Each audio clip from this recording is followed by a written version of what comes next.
we can proceed now with the first session, which is called The Brave New World of Institutional Publishing.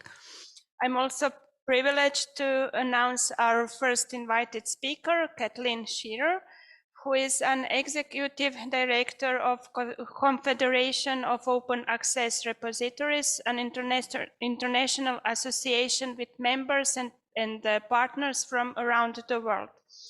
It brings together individual repositories and the repository network in order to build capacity, align policies and practices, and act as a global voice for the repository community. Core is also advancing significant innovation in the repository ecosystem through the Core Notify initiative, which supports the linking of related content across different services. Shearer is based in Montreal, Canada, and participates in numerous other organizations to advance open science around the world, including RDA. She is the author of numerous publications and delivered many presentations at international events, and we are really privileged that she is today here with us and took her time to address us as a very important invited speaker. So please, the floor is yours. Thank you very much. And I always ask them to read the short biography, but actually, it's just a pleasure to be here in this wonderful, beautiful city. And actually, I was here, it was almost a year ago, I think, for the Diamond OA conference. And when Jadranka invited me to come to PubMet that was going to take place in Zadar, I immediately said yes, because I don't get a lot of chance to come to this part of Europe. So it's great to be here, and it's also terrific to be in such a wonderful city with Croatian colleagues. So thanks for inviting me. I think we're at a kind of an important moment in the struggle for open access and open science right now. I've probably been working in this field for over 20 years now, and we've made tremendous progress. But I guess I want to talk today about two roads that could possibly happen in the future, and where I think we should be really making our efforts and pushing towards moving scholarly communication towards as a public good rather than a private commodity. Let's see, how does one turn the slides? Here? Okay, perfect. Thank you. So maybe a couple of words about my organization, which was already presented to you, but we're an international association, and we have actually over 160 members and partners from around the world. Most of those, our members are from universities, university libraries. We have some government organizations and some not-for-profit organizations as well. And we really, our aim is really to bring together the international repository community so we can speak more as one voice rather than being siloed. But we also are very interested in developing the next generation of repositories, new functionalities, and really pushing forward our vision of repositories being a more central part of the whole scholarly communication ecosystem. So I think what we do know is that open science is becoming mainstream. We've seen over the last 10 years, most funders around the world adopt open access policies and now open science policies. But I think the open question now really is who will be the main beneficiary of open science. I don't know if you have come across this project that was funded by the European Commission called the On Merit project. And this project was, I think, a 30-month project, and they were investigating the impact of open science policies through a lens of equity and inclusiveness. And they were asking, at the beginning of that project, whose agenda really is driving forward the developments for open science, and how do these different agendas of different stakeholders shape those outcomes. And essentially, the conclusion of that project was that the commercial entities are playing too large of a role in terms of defining what open science will really look like in the future. And because that they are playing such a big role, that equity is being lost because of that. And I think all of you know that APCs in particular are very worrisome and are a model that do not work in many, many countries, especially developing countries. So the solution for trying to move forward in this commercially defined agenda of open science is to negotiate transformative agreements with the publishers. And I think we're starting to see increasing amount of evidence that those transformative agreements are not leading to saving any money. And in fact, they're making scholarly publications more expensive. And what they are doing is creating a larger oligopoly. So once you have a transformative agreement, a country has a transformative agreement with a specific publisher, then of course, all of the researchers in that country are incentivized to publish with that particular publisher. So we're in essence creating and reinforcing the current oligopoly that has existed in scholarly publishing through these transformative agreements. And then if you look at this from a global lens, there are just many countries in the world that cannot negotiate transformative agreements. So they are either going to have to pay APCs individually in a predominantly APC world. And it's also basically taking money in the system away from their infrastructure, their scholarly publishing infrastructure, which they've developed over many, many years, which is publicly funded infrastructure. So what's happening is money is being taken out of the system in Latin America, for example, from researchers who want to publish in international journals, meaning that it's putting their local infrastructure at risk. So I think the evidence of this kind of impact of a predominantly APC world is coming out, and we're in a moment of kind of a reckoning and a realization that there are some pretty negative impacts that may happen because of this. So back to the On Merit project, they came up with 3 recommendations, and that is to support alternative publishing models that have no author-facing charges, invest in open source publishing infrastructure, and deposit things into an open repository as an alternative to paying APCs. And I think we're seeing a large number of policy-making organizations now developing and adopting policies that really reflect these recommendations that On Merit came to. You probably know about the UNESCO recommendation on open science, which was unanimously passed. It's almost never happened that all members of UNESCO unanimously pass a recommendation, but they did. And this recommendation really is a global recommendation. So they're looking at open science from a very global perspective. And included in this recommendation really is to think about equity throughout the process of adopting policies, not just the impact of the policy on your country if you happen to be from a wealthy country, but what might be that impact on developing countries and their ability to participate in the system. As you probably know, Coalition S now has decided, has continued to maintain their decision to stop funding any transformative agreements after 2024. So they're realizing that transformative agreements are not working in terms of transforming publishers from subscription-based publishers to open access. That's another issue, is they just continue their dual model of subscription and collecting open access fees. And so it hasn't been very successful in moving most publishers to be fully open access.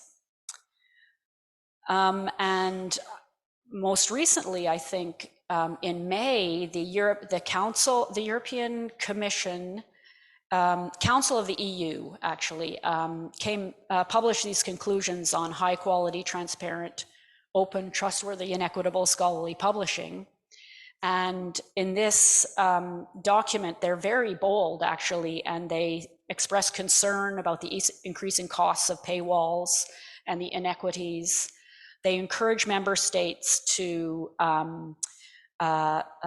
think about how to fund not-for-profit open access scholarly publishing models and invest in interoperable infrastructures.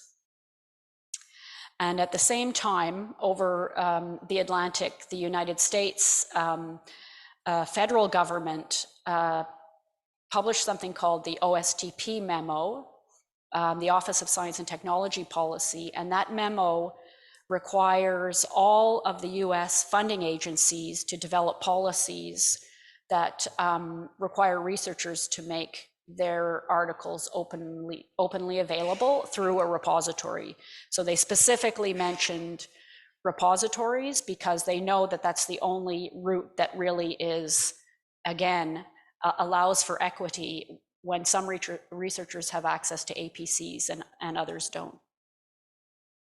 So I think, you know, what I really believe, and the core community believes, is that we really need, we don't need to you know, transfer or change business models. We really need to transform the system completely. And I think we need to transform the system for researchers, to provide researchers with what they want. And Bjorn Brems, who's a neurobiologist, was a keynote speaker at our meeting, the core meeting, a couple of years ago, or last year actually. And he said, this is what researchers want. We want a system of interoperable digital research objects. We want them to be dynamic, to be version controlled. We want them to be able to be text and data mined or contribute to artificial intelligence, machine learning. We want them to be immediately available. We don't want to wait 12, 18 months for something to be published after it's been submitted. We want recognition for the different roles that we play in research, and we want it to be open to everyone. And I think that presents a very good vision for us to think about how we should be developing the future of scholarly communication infrastructure. So I strongly believe that the way forward is through not-for-profit infrastructures, and that we should be working both on the side of Diamond OA and advancing open access publishing that doesn't charge APCs or subscriptions. And on the other side, I think, obviously, since I represent CORE, a repository organization, we should be advancing open access repositories. And CORE is doing that in two ways. We're working to strengthen the existing global repository ecosystem, and we are introducing innovation into that system so that we can compete at a higher level and be more functional than we have been in the past. So our vision for repositories is really a foundation for a distributed, globally networked infrastructure for scholarly communication. And I think the key for this vision is really that if we have this interoperable global infrastructure, then we can build value-added services on top of repositories and the content in repositories. So for us, interoperability is critical, and making sure that a repository in Bangladesh, a repository in Croatia, a repository in Canada, all have a certain level of interoperability so we can have this global, you know, knowledge commons. So very briefly, what are we doing to strengthen repositories? Well, I mentioned at the beginning we have about 160 members, but I think CORE has a much wider reach than just our membership. We recognize that not every repository organization will want to join CORE or can join CORE. So we also work very closely with regional and national networks around the world, including Open Air, and Nataliia is speaking later today. And I think what we're aiming to do there is really create these much more cohesive networks of repositories in countries and regions, because that will build in that interoperability that's required. So in terms of Europe, since we're in Croatia, we launched a strategy with Open Air, Liber, and Spark Europe earlier this year to strengthen the European repository network. And to launch that, we undertook a survey of European repositories from February to March. And we had about 400 responses from the repository community, which I think is a little over 10% of the repositories in Europe, more or less. So I think that's probably enough to be able to take away some conclusions from the survey, which will be published, by the way, in the next couple of months. So from the responses, the repositories said that they felt that they were very sustainable, which I think is really important, because if you recall the Diamond OA survey, when they looked at Diamond OA journals, that was one of the big gaps, was that they are not sustainable. They're run by researchers off the side of their desks.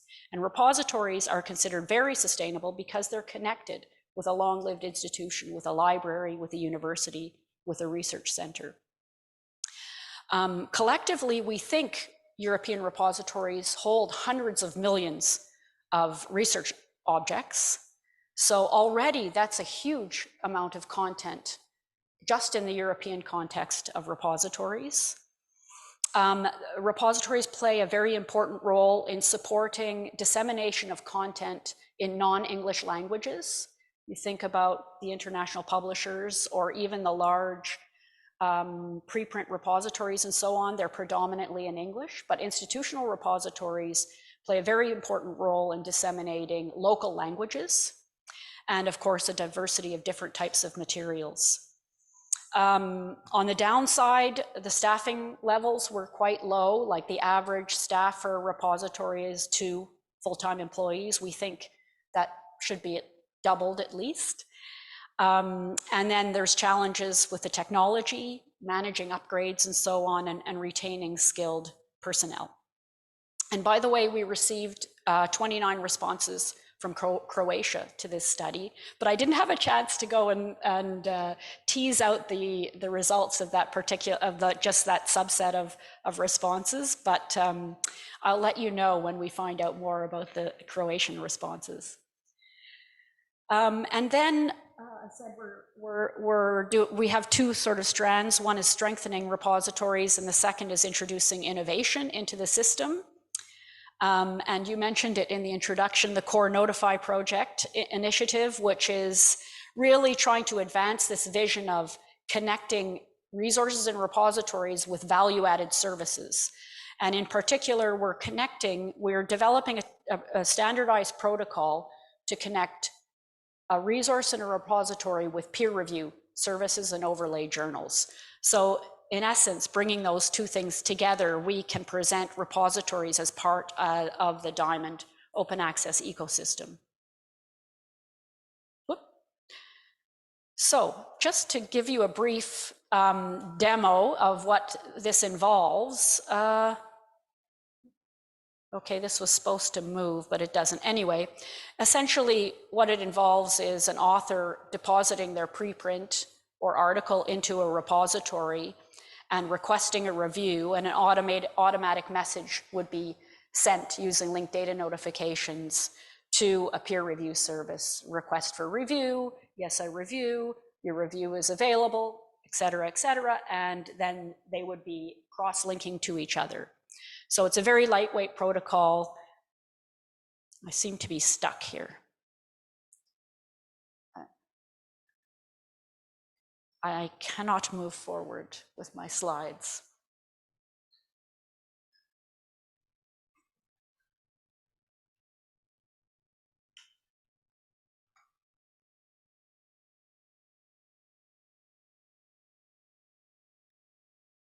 Okay, one more.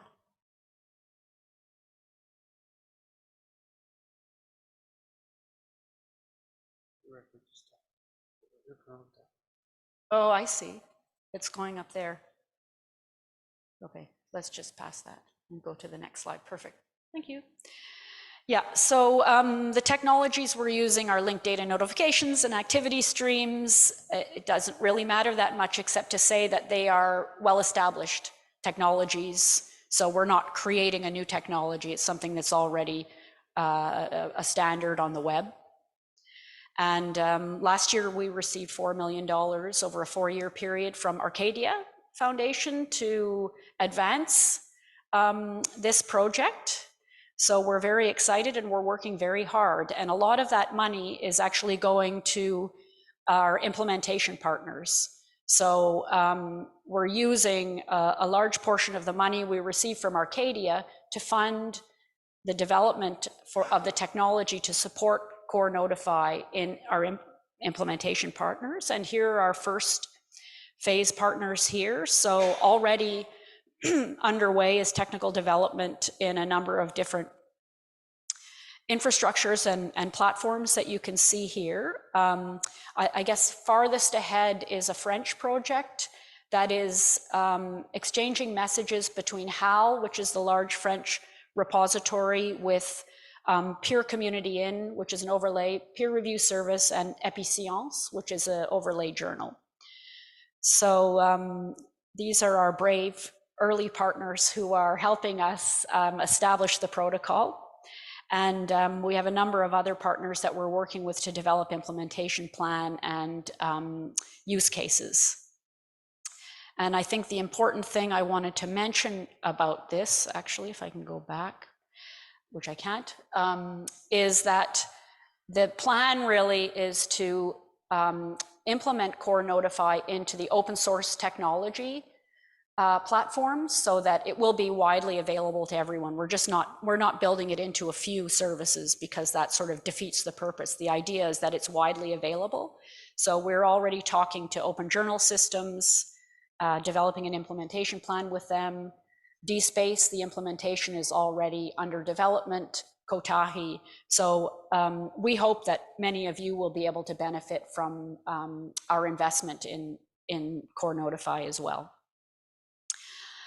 So I think that wraps up my presentation, but is this working now?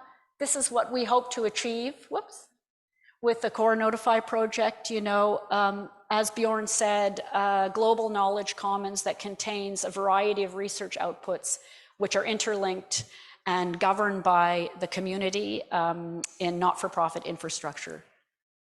So thank you very much.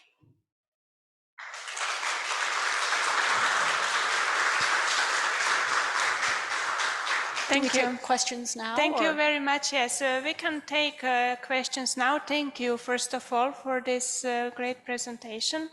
We are, I'm sure, all very eager to hear more results of this survey of European repositories. So we are looking forward to it. Do you have any questions now, comments or something? Yes.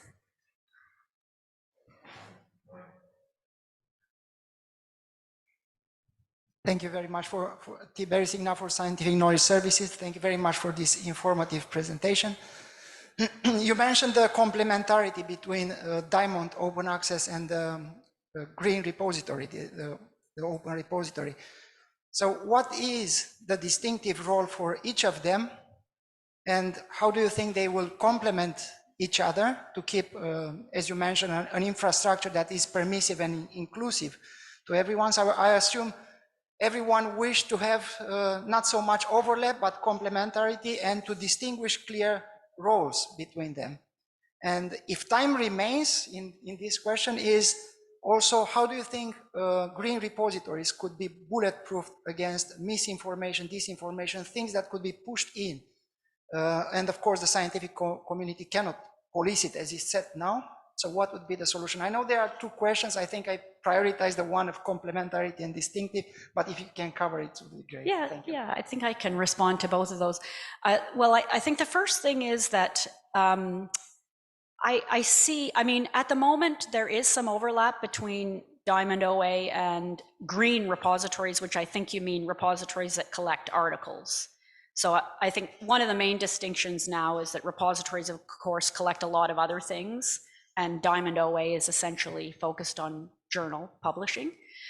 But there is some overlap. I would like to imagine in the future that we could decouple some of the publishing processes and that repositories could take over the archiving function, the preservation function, and the dissemination access function, while the Diamond community maintains their very important role in undertaking peer review. And so I think that's what we envision with the Core Notify project, is that you would not have to move your article from a repository into a Diamond OA journal to have that article published. It could stay in the repository and then interact in a way with the Diamond OA community or the editorial community, the journal community. So both of those communities are critical because journals represent, as you know, scholarly communities.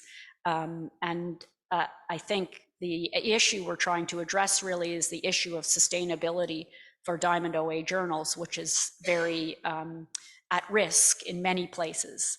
So I guess that's how I would see the complementary growing in the future, and I hope it does move in that direction. And I think it would help actually a lot of small journals that are, you know, struggling, for example, with running their own OJS platform, which is, you know, very hard if you're just a researcher in your department or something like that. So that's how I'd answer your first question. The second question, I think, is more challenging. We've been watching very closely how the ePrint servers are addressing the issues of articles, preprints that are deposited, and how they, in some cases, need to kind of vet the content in their repository or their preprint server, and sometimes not. So for example, at Archive, they do only a very lightweight vetting of the content. They don't have high editorial processes. So I think for some disciplines, you don't really need to have a big editorial process, but then others, for example, bioRxiv and medRxiv, they spend a lot more time looking at the content that's deposited into, you know, reading the articles and so on that are being deposited. So I think it's very discipline specific, but it's something that we definitely need to consider as we move forward with repositories and as their role potentially goes beyond just collecting previously published articles. Thank you very much. Are there more questions? Yes.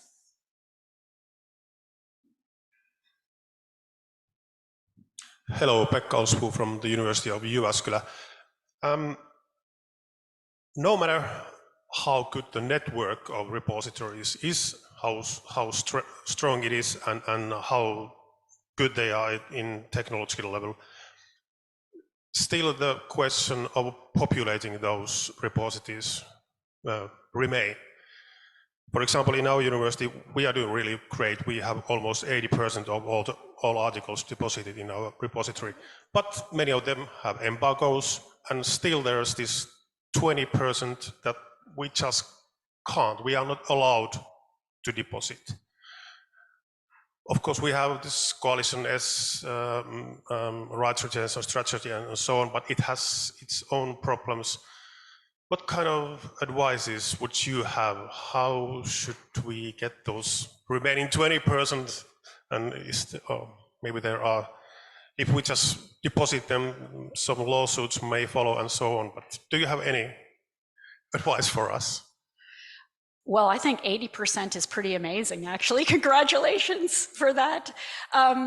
Yeah, I mean, To be honest, I think we're probably never going to be able to get to a place where the repository has 100% of the research output, you know, or the articles of the institution. I think that's a very high bar. I do think repositories could be better at recruiting content. So I think part of it is understaffing. And if we had more people on the ground out, you know, talking to the research community at the institution about the need to deposit and why it's important, that would be helpful for increasing deposit rates. And I also think this is something that just has to become part of the standardized workflow of repositories, and maybe that will come, that takes time for that to become a standard recognized process by researchers. So, but I think 80% is very, very good. Thank you. I suggest that we leave other questions and recommendations and everything for the end of this panel. So thank you very much once again for coming here, and we will talk some more at the end of the session. Thank you.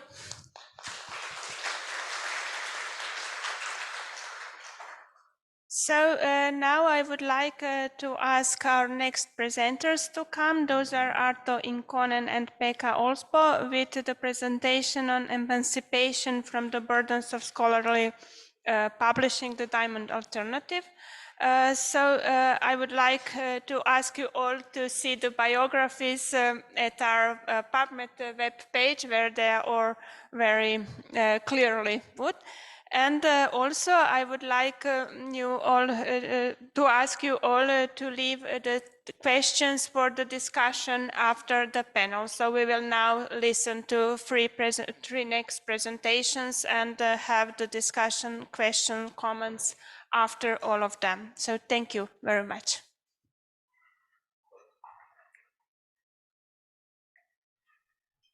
Thank you. It's really great to be here in beautiful Zadar and in this great conference, PubMet.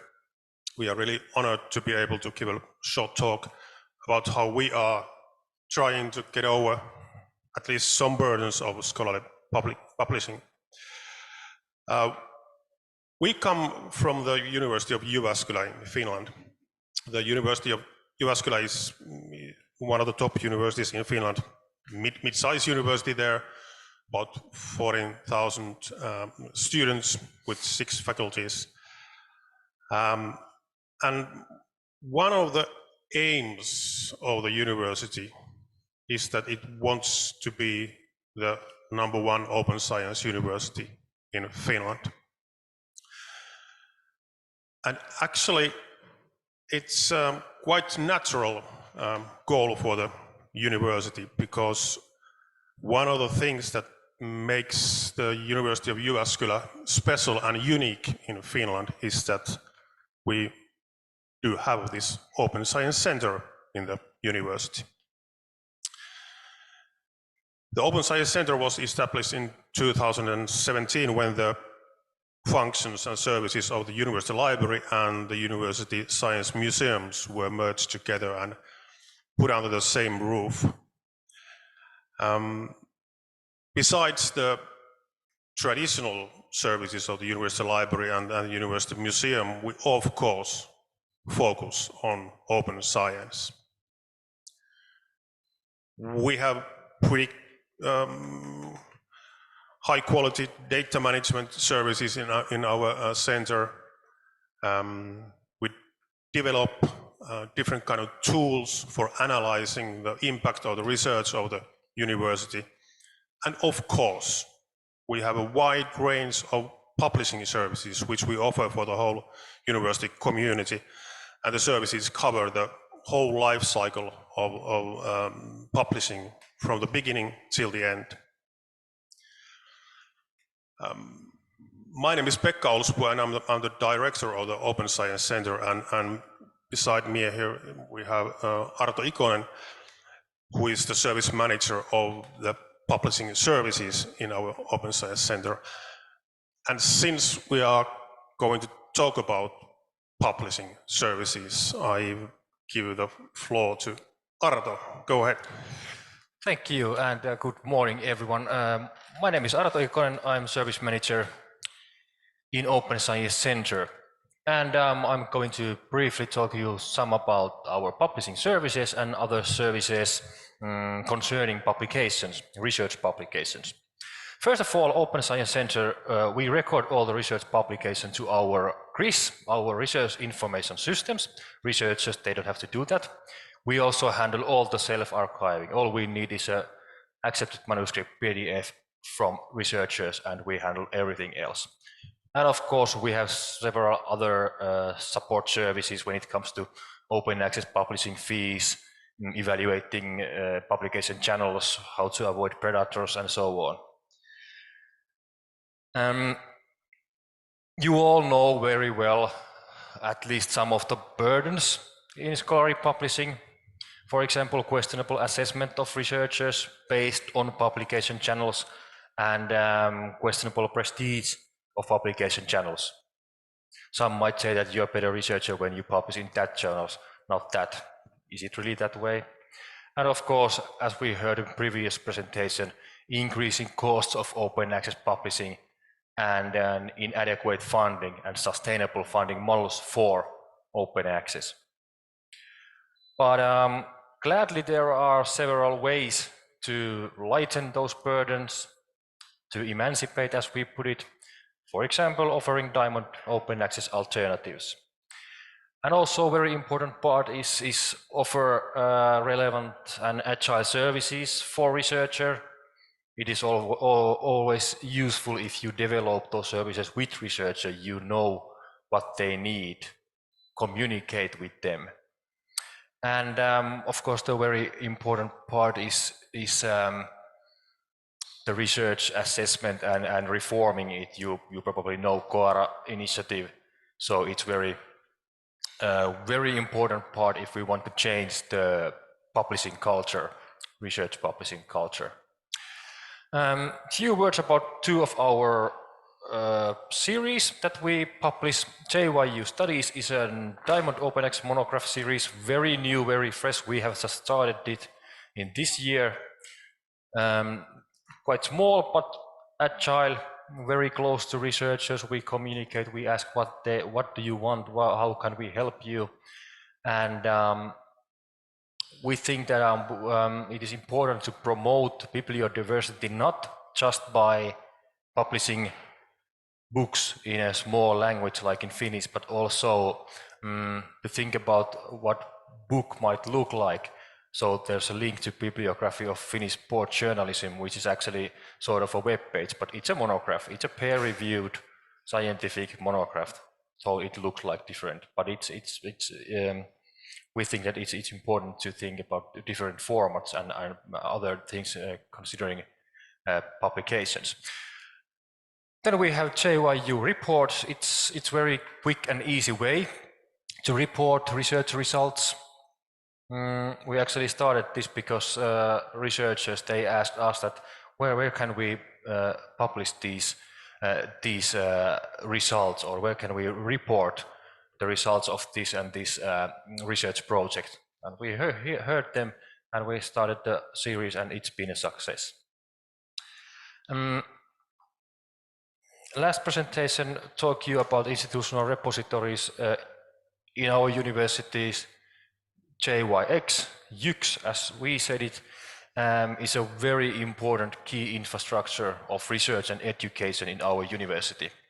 And because we know it and we want to upgrade it, we are planning to use WooFind, it's a disk-based repository, WooFind as a user interface to look it more user-friendly for users, and we want it to be a kind of a showcase where we can present all the research outputs, not just self-archived articles, but research data and preprints and open educational resources, presentation, all that to the world. So that's why we are upgrading it. And we have also services concerning impact and evaluation. We want to help researchers and the persons who are evaluating them to understand metrics and understand how to use metrics in more responsible way, not just impact factors, but more responsible metrics. And there's a link to OSC Solutions. Our experts in Open Science Center, they have built tools for researchers and the evaluators to how they can use those metrics. For example, we have Overton, maybe you have heard it, societal impact there, and other stuff. Please check that. So what are we aiming? Of course, we are aiming to be more than just a small open access publisher or more than just a support service. We want to be an active agent in this field of scholarly publishing. Pekka, do you want to wrap up our goals here? Well, I might just say that in all the development of work that we do, when we create new tools for the researchers, it is all for the sake of open science. As I said in the beginning, the university wants to be the #1 open science university in Finland, at least in Finland. And we certainly hope that the Open Science Center is doing its best to help the university achieve that goal. And maybe just with a little share, we can participate the fight for more open and more responsible science and research in the world. Thank you. Thank you.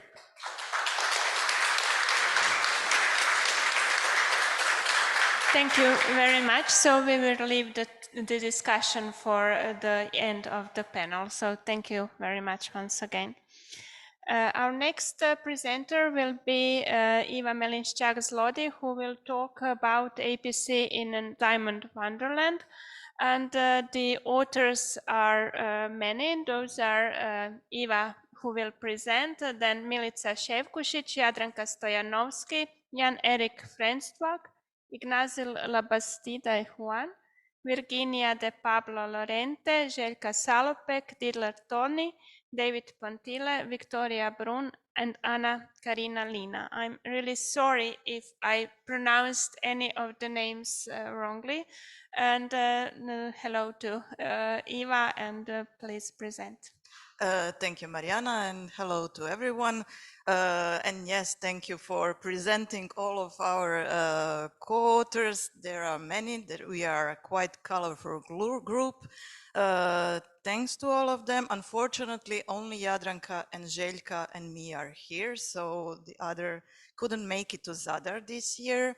And we will have a subject of APC journals based in our countries. So what did motivate us for this kind of research? One thing that we noticed is that there is an insufficient understanding of the economy of publishing outside of this big picture of big international journal publishers. And when we turn to small, institutional, diamond, not-profit, there is a lack of knowledge, lack of information, and lack of research. It doesn't mean that it's non-existent. There are some very important studies performed and underway, but still there are some dark areas and more information is needed to make informed decisions. There are often also, in the public debates and in policy makings, there are often some depictions that are very contrasted and polarized between these for-profits with exorbitant subscription prices or big APCs, and on the other hand, idealistic picture of a diamond publishing. But in such narrative, where do we fit these small APC-based journals? And they do exist.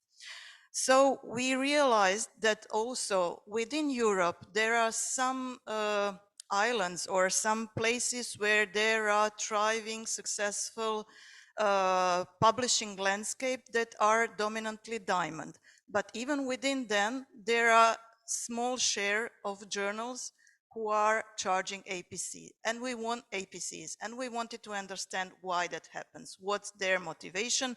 Primarily, what's the share of such journals within the overall open access journal population? And of course, we wanted to know how these APC journals and their economies coexist with the general public subsidy system in these countries. And we not as examples, we chose Norway, Finland, Spain, France, Croatia, and Serbia. So our goals were first and basic to establish the share of APC journals among the all open access one in these countries, to see what are the range of what's the range of prices that are charged to authors, and how does existence of APCs relate to other properties of open access journals that are in questions, like where do they come from, who publishes them, do they receive public funding or not, are they indexed in relevant international, national lists and databases. And also we wanted to know more about the schemes themselves. So these APCs, how do they function? What do they charge for? What's the motives? How do they describe? How do journals describe them? And how transparent are they? So we had some challenges in start. As I said, we wanted to capture information on all the existing open access journals in these certain countries. We need to combine a lot of data from different sources. DOAJ was a baseline, but for many countries it was very insufficient. In some countries, DOAJ doesn't cover most of open access journals, but so we relied heavily also on some national resources like Finnish Publication Forum, Norwegian Register for Scientific Journals, and so on, and also on some informal gathering of additional information by co-authors from respective countries. We also challenged, another challenge was that we started operating with definitions that were very vague in a practical sense. So when we talk about open access journals, what does that actually mean? If the journal doesn't say anything about its open access policy, but it's free to read maybe in some PDFs on web, is it an open access journal? What's an APC? So we decided on using the term APC, but we actually refer to all kinds of kinds of fee charged to authors that are conditions to being published. And the primary challenge was, what's a national publisher? So if a journal is based in a certain country, if it's operates in a certain country, but also maybe it's just available on a platform in a country or published by a branch of a big publisher which has locations in a country. So this was very vague, and we made our best judgment as we could. Following to that, I will spend just a little time to explain that this economy of publishing of these journals is not is best explained with the context where it happens, and it also varies across countries. We have different mechanisms of public subsidies in most of this country, not in all, but they have different eligibility criteria, and they incentivize different behaviors by the journals and their publishers. So sometimes public funding will incentivize open access or even diamond, but sometimes it will not be relevant, and journals with APCs will be just as equally eligible for receiving public subsidies as others. And the criteria of quality, as they are perceived in different countries, they often also vary. Sometimes they rely very much and very highly on international databases like Web of Science, or Scopus, but sometimes countries have their own specific quality seals or lists of publications. And also one thing that has to be mentioned, that this public funding that is available or not also vary in amounts and in the number of journals that could receive that. So that influence a lot on how publishers will behave and what financial mechanism they will have to adopt to survive. And as I said, in different countries, there are different types of publisher present, and we can observe dominance of certain types of publishers across Europe, and it's not an equal landscape everywhere. For instance, in our sample of these 6 countries, what we perceived and what influenced the results in the end is, for instance, branches of a big international publisher in France and in Spain. So let's go to the results. So this is the main one. I hope you can see, well, if not all the numbers, but at least you have a picture. So countries, of course, differ in the number of open access journals, but also in shares of APC journals among them. The lowest share of APCs is seen in Finland and the highest in Norway. So between 4 and 13%. Overall, it's around 8% in the overall sample. And here is something that I hope you can at least see, because this result is really interesting, and it shows the distribution of prices that journals charge for APCs.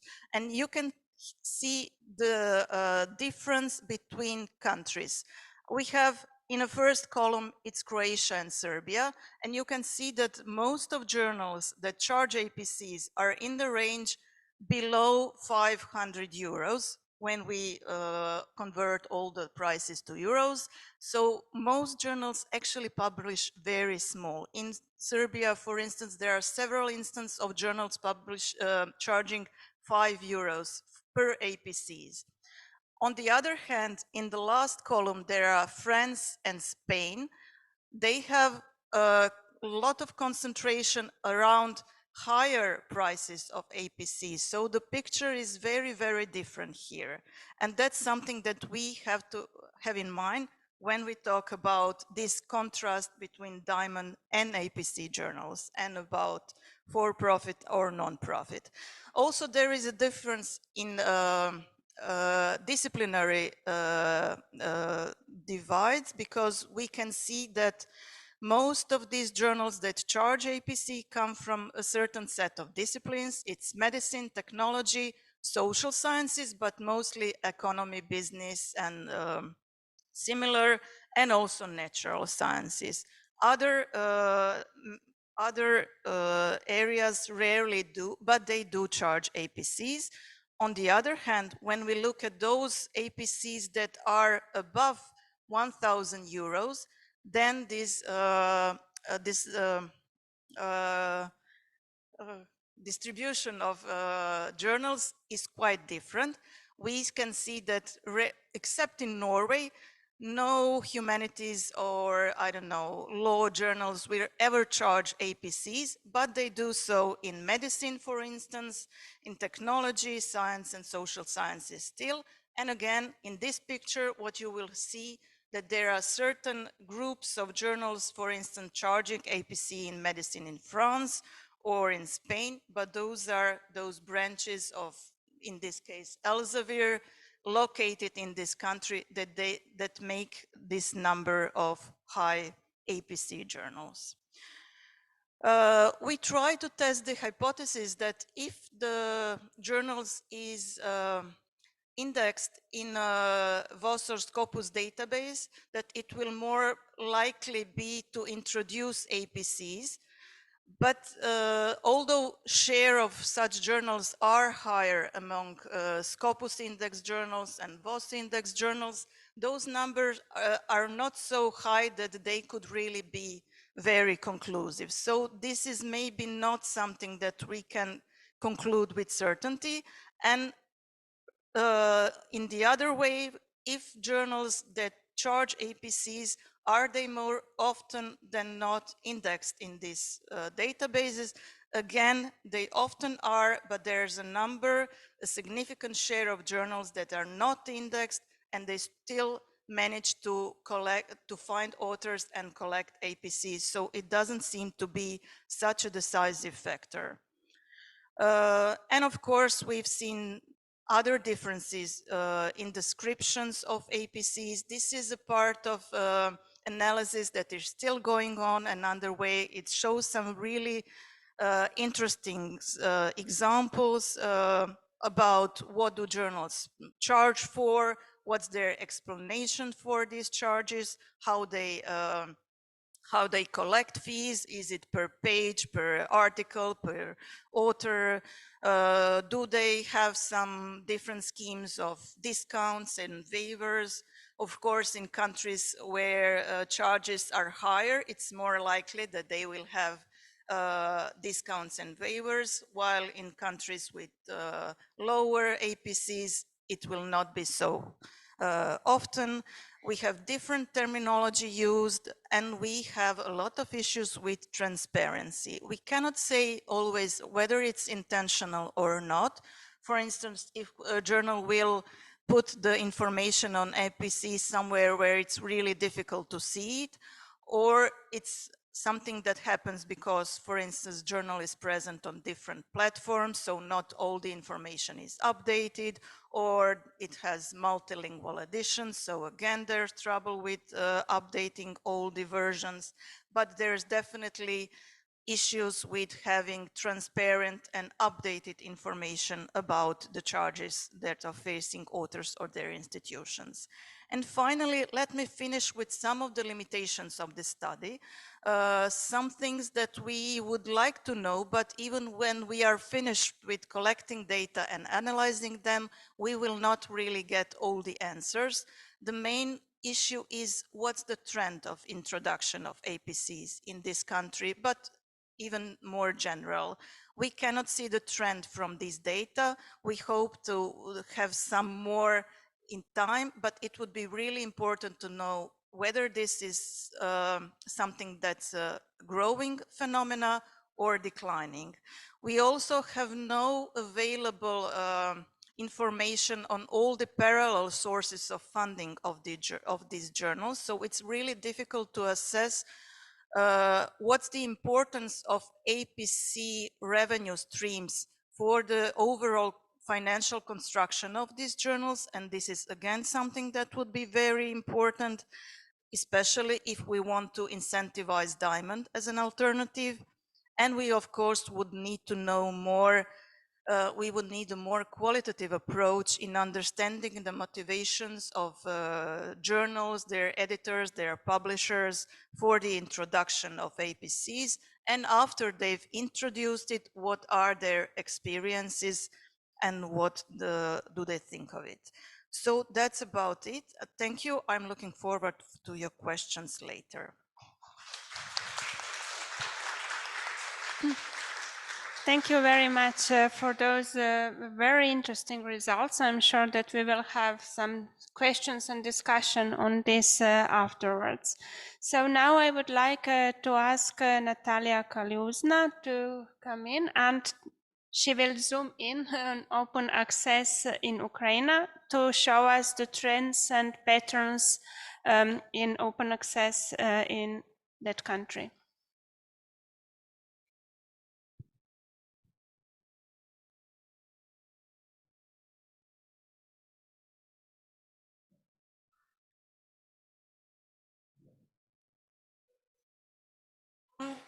Hi everyone, I'm really delighted to be here today and to share a result of my study.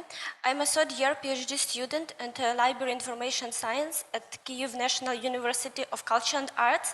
Currently I'm a visiting scholar at the Leibniz International Center for Science and Technology, when I conduct research in frame of my PhD.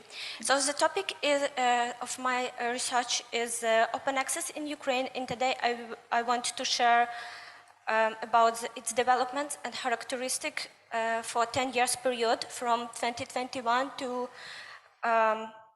from 2012 to 2021. Okay.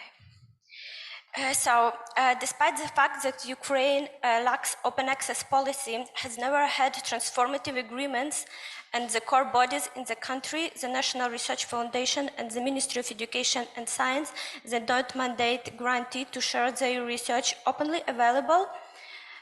Open access practices aren't really alien to Ukrainian researchers and scientific community. Shortly after release of Budapest Open Access Initiative, there were a wave of external efforts and initiatives, as well as domestic actions, which were focusing on fostering open access practices. However, having such a quite consistent policy development, there is no empirical research on open access, and that is where I'm trying to fill this gap.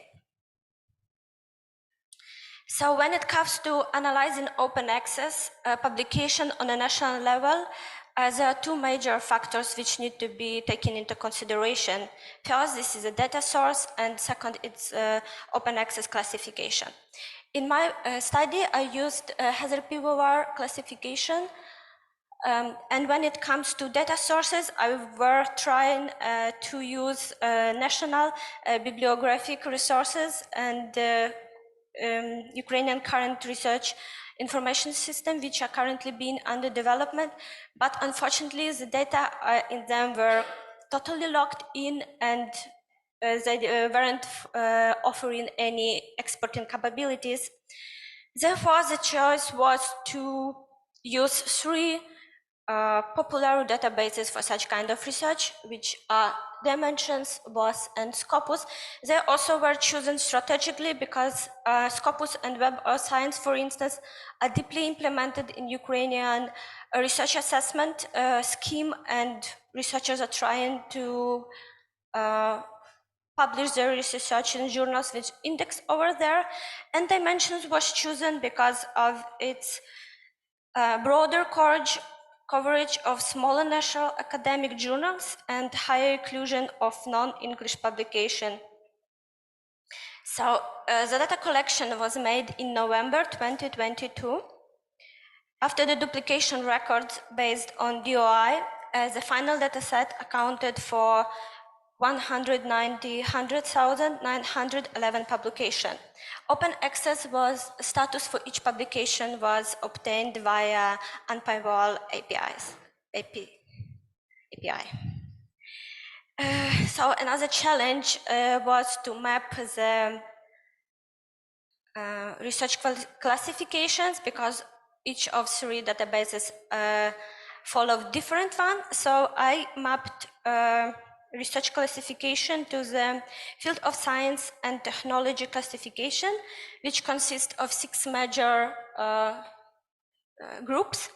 Publications that received 2 or more research codes were included in a 7th category, multidisciplinary. And here are results. So it was identified that the overall open access share was 71.5%, ranging from 37.6% in 2012 to 82% in 2021, which is a quite high result for a country with no clear open access policy, as I mentioned before. In fact, Ukraine approaching leading nation in Europe regarding their share of open access publications, for instance, close to Great Britain, which has median share of open access publication of 74 in 2020, and Netherlands with 88 in 2022. So also throughout the study period, the prevalence of paywall publications showed a steady decline from almost 63% in 2012 to 18% in 2021.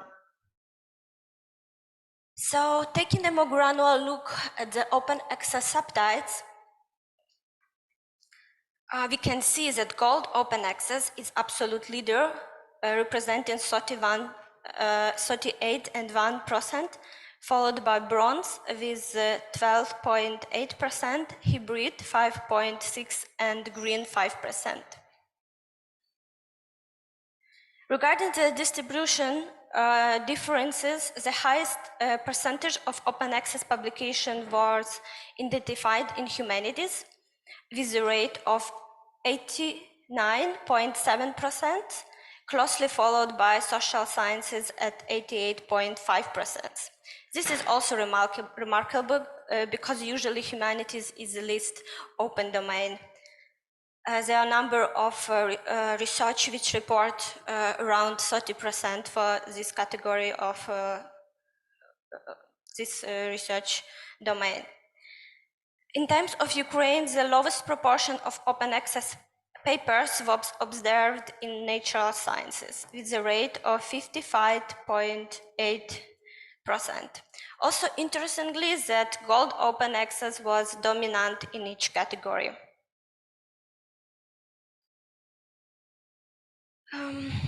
So what is the situation with the publishers? It was revealed that the large commercial publishing houses emerged as leaders among the most popular publishing houses, with the Springer Science and Media published 7.8% of the papers of my dataset. These publishers, and second was Elsevier. But what was interesting that when we look at the openness which on the publication which were published with these commercial publishers, it's not surprising they were mainly paywalled. Yes, but 7 out of 10 were national publishers, which is says something about the patterns of Ukrainian researchers. And a couple of words about the repository situation. So it was vice versa than with publishers because the leaders were international venues. So only in the top of 10 most popular repositories, only 3 were from Ukraine. So about what the conclusion we can say. So firstly, we can explain the high result of open access share in Ukraine due to the fact that Ukrainian researchers predominantly publish in national journals which are open access. There is a need to improve scientific communication infrastructure because it's unfortunately not interoperable and it's not fair. Further research is needed to investigate the institutional spending on the open access to see whether it's worth to engage in publishing these transformative agreements. So there is a lot of work and the situation makes it worse because currently the main goal of the country is to survive. There is already a research which showing how the war affects the publishing practices and how researchers conduct their research. And it declines some national publishers cease their publication activities. And I just wanted to mention some international initiatives which came to support Ukrainian publishing. It was like a mentoring and some financial support. Yes, so unfortunately I don't have much time to talk. I was trying to be fast. So thanks so much. If you have any questions, I will gladly take them. Should I have it? Thank you very much for this insight in Ukrainian open access. So now we will have a time for just a few questions, and the others we can of course discuss during the coffee break that is in front of us. So please, for all those 3 presentations, do you have any comments or questions? Hi, Eva Gravari-Čandanovski from University of Zagreb, editor of Food Technology and Biotechnology Journal, and among others, organizing committee member. Wanted to ask Nataliia from Ukraine. You mentioned that, I'm not sure where you are. Oh, here you are, sorry. You mentioned that Ukrainian authors have habits to publish in Ukrainian journals. And I wanted to ask, do you know what is the reason? Is it like something of a national pride, or is it, I suppose, that your research evaluation structure is based on that you publish in domestic journals? So I'm more interested in incentives of Ukrainian authors to publish in open access, well, in Ukrainian journals, which are predominantly in open access. Can you elaborate a bit? Yeah, thank you so much for your question. So there is no research which would, give the direct question, but we have some hypotheses.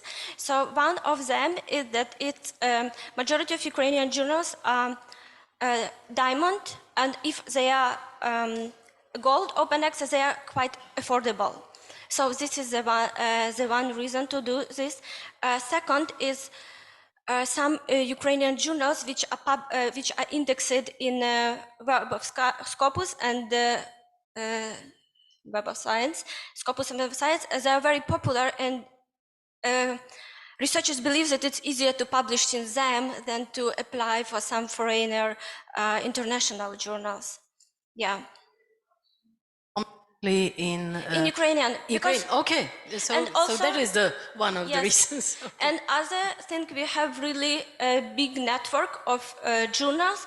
It's only, we have a list of the ministry, which are like considered to be reputable journals when you can publish, and it's accounted for 1,050 journals, but around there are 2,000 of journals, and so thanks. I can reflect on a presentation of keynote speakers that they're not sustainable, and they're sometimes like it's on on PhD students, on faculties, but it's another topic. Yeah, I know. Thank you very much. Thank you very much. Are there maybe some more questions? I have a question for Arto and Pekka. First, I'd like to congratulate you for having such a large open science center with 70 people working. It's really impressive.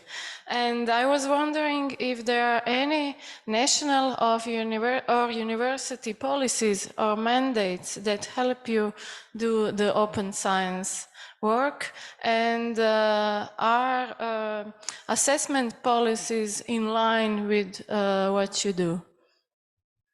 Yes, thanks. Good question. We have our own policy in our university called Publishing Policy of University of Jyväskylä, and we have actually a rector's decision back in the day 2014 that says that researchers are required to self-archive their research publication. Of course, that helps us a lot because we can always say that this is something the rector wants, not just us. But in national level, there isn't a national policy per se, or there are kind of recommendations and guidelines and a declaration, of course, but those are just words in a paper if you don't implement them in your own organization. But of course, those kind of policies help us a lot. Yeah, and the Declaration of Open Science is signed by all the universities in Finland, so it's really spread through the whole country. Yes.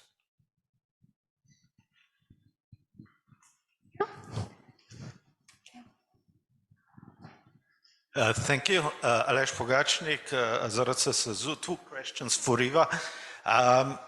If it's not for the money, would it be possible to conclude that those journals are following the publishing model presented by big publishing houses? This is the first question. Could it be possible to conclude that, maybe if you don't have enough data? And the other question is, have you noticed, are those journals with APCs increasing or decreasing do you have any sort of historical perspective of this event? No, to the second question, we don't, at least not at this scale.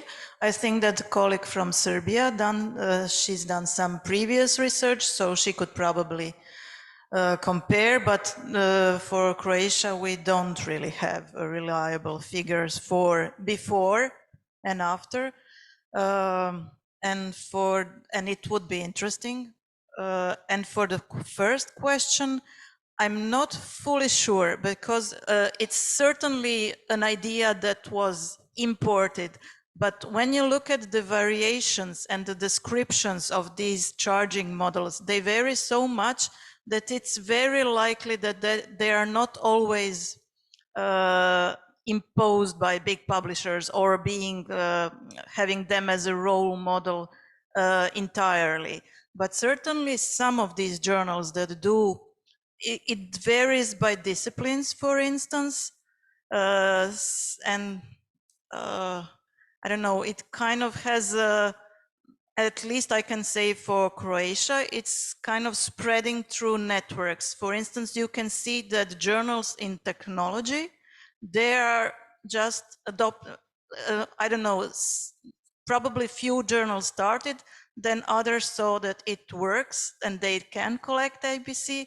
And now almost all journals in technology that are indexed, that they are charging APC. So it spread also like a kind of word of mouth, I'd say.